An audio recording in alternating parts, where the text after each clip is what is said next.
Hello বন্ধুরা, আমার যখন এই ছোটো ছোটো চারা গাছগুলো ছোটো ছিল, আমার এগুলো চাষ করতে প্রচণ্ড কষ্ট হয়েছে। এই ভিডিওটা বানাতে আরও বেশি কষ্ট হয়েছে। বন্ধুরা সবাই লাইক করো। দেখো আমার এই ছোটো ছোটো গাছগুলো যখন ছোটো ছিল আমি তখন ভিডিও করে রেখেছিলাম, আজ কত বড় হয়েছে দেখো। বন্ধুরা দেখো, সময় চলেছে তোমাদেরকে গাছগুলো দেখাতে। গাছগুলো যখন ছোটো ছিল দেখো, আর এখন কত বড় হয়েছে, আর তোমার ফলনও ধরছে গাছে। বন্ধুরা এই ভিডিওটা করতে আমার প্রচণ্ড কষ্ট হয়েছে, প্রচণ্ড। ছোট থেকে বড় মানে বুঝতেই পারছো বন্ধুরা তোমরা।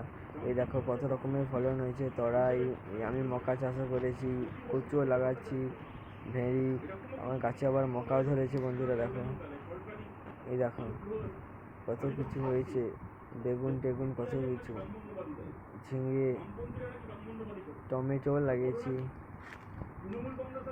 দেখো কত বড় বড় ঝিঙে হয়েছে, উচ্ছে, করলা, যে মকা দেখো বন্ধুরা, যে মকাও হয়েছে দেখো, কতগুলো মকা গাছ। দেখো কত রকমের ফলন আমি চাষ করেছি। বন্ধুরা এই ভিডিওটা করতে আমার প্রচণ্ড কষ্ট হয়েছে। বন্ধুরা প্লিজ আমার সাথে থাকো, আমার লাইকটাই করে দিও। আমি বুঝতে পেরেছি সবার বাড়িতে চাষ হয়, লেকিন আমার এই ভিডিওটা বানাতে আমার প্রচণ্ড কষ্ট হয়েছে। বন্ধুরা আমাকে লাইক কমেন্ট সাবস্ক্রাইব করবে বন্ধুরা। টাটা, পরের ভিডিওতে দেখা হচ্ছে বন্ধুরা।